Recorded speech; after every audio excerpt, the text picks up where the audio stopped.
S1 with all-in-one station, HydroJet robot vacuum and mop combo.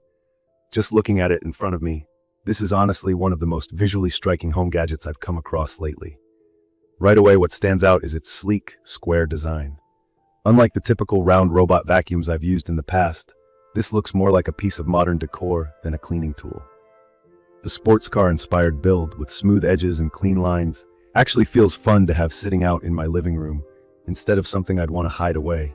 If you're anything like me, you probably started off a bit skeptical about robot vacuums. I used to wonder, can these things really take the place of grabbing an old-school vacuum? And does the mopping part actually do more than just wipe water around the floor? I'm not a techie, so whenever I see a long list of features, it's easy to get a little overwhelmed. But after having the S1 live in my home for a few weeks, I want to share what the everyday reality is like and what's different about this one.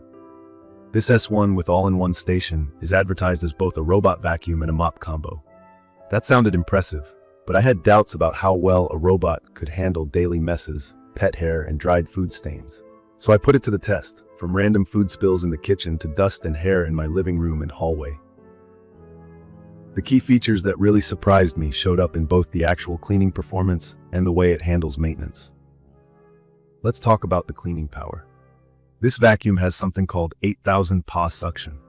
To put that in regular words, it means it can suck up even heavier debris, not just dust bunnies or crumbs.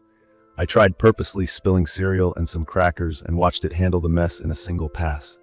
Honestly, this is more powerful than my old stick vacuum, and it picked up dog hair and dirt buried in the carpet. Even if you live with pets, like I do, or have kids running around, the S1 seems ready for whatever lands on the floor. Now about the mopping part. Most combos I've tried before left streaks, spread dirty water around, or just missed sticky spots. The S1 uses what's called a HydroJet and what they market as the Always Clean Mop. If that sounds confusing at first, here's how I would explain it. The S1 has dual water reservoirs inside its base station, so clean water and detergent are always separated from the dirty, used water. The mop itself spins with enough pressure, they say about 1 kilogram or a bit over 2 pounds, so it scrubs away dried and sticky stuff instead of just dragging a damp cloth across the floor. I spilled coffee on my kitchen tiles, let it dry, then sent the S1 out, and it came back spotless. The mopping roller gets cleaned automatically while it works, meaning I didn't see the usual grime buildup or dirty mop pads getting dragged around. Maintenance is a topic a lot of people overlook, but in my opinion, it's one of the biggest reasons to use a robot with a self-cleaning station like this one. That UniClean station is bigger than a standard charging dock, but it's there for a reason. After each cleaning run, the robot rolls into its station, empties its own dustbin, washes and air dries the mop, refills its water tank, and even dispenses detergent. I used to be frustrated by constantly cleaning out the dustbin or scraping hair out of rollers. With the S1, the self-emptying and especially the new detangling brush mean less time spent with my hands in a mess. I only had to check or change the dust bag after a couple of weeks, and I barely even noticed any funky smells that some robot vacuums develop over time. Navigation is another place this robot stands out in my day-to-day use. The S1 uses something called AI. See Obstacle Avoidance, which includes LED lights, a camera, and built-in AI.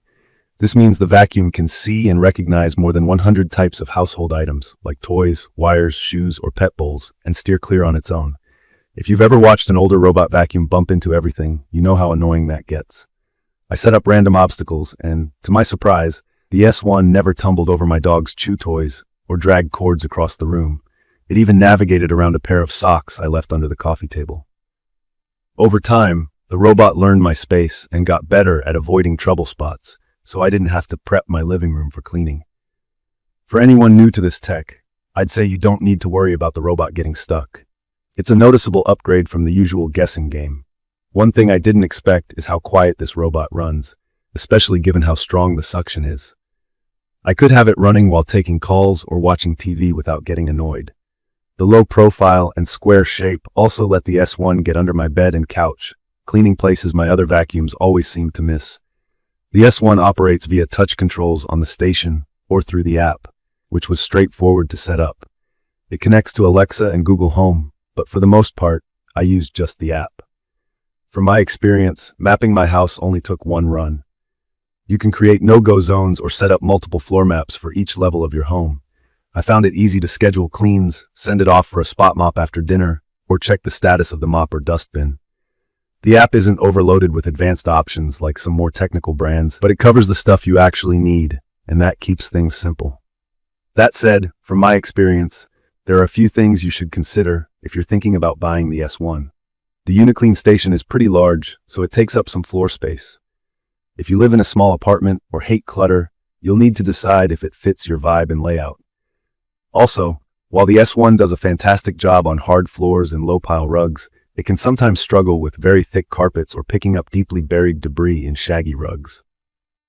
Edge cleaning is good, but sometimes I needed to catch a thin line of dust in the tightest corners. The app, while user-friendly, doesn't have all the customization some power users might want, like setting mop direction or fancy mop lifting settings. Battery life is another key feature that surprised me. The S1 lasted for more than 2 hours on one full charge in my house before heading back to the dock. That means even large homes can get cleaned in one go, without needing a recharge halfway through. In my opinion, S1 with all-in-one station, HydroJet robot vacuum and mop combo is perfect for busy people, pet owners, or anyone who just hates regular vacuuming and mopping as much as I do. It really takes most of the hassle out of keeping your floors clean. I'd recommend this for anyone wanting a reliable and hands-off cleaning experience, especially if you value things like self-cleaning, tangle-free operation, and strong suction. You still have to refill and empty the water occasionally and swap the dust bag now and then, but it's the closest thing to set it and forget it that I've tried so far. To wrap up, from my daily use, I can say this robot vacuum and mop combo isn't just a cool piece of tech. It actually delivers on the promise of saving time and effort while giving me cleaner floors. Cleaning no longer feels like a chore hanging over my day, and that freedom is hard to beat. In conclusion, if you want something that's powerful, smart, low maintenance, and even looks good in your house, I think the S1 deserves a spot on your wish list. Check the comments of this video for a link to see the current pricing of the eufy S1. Thank you for watching.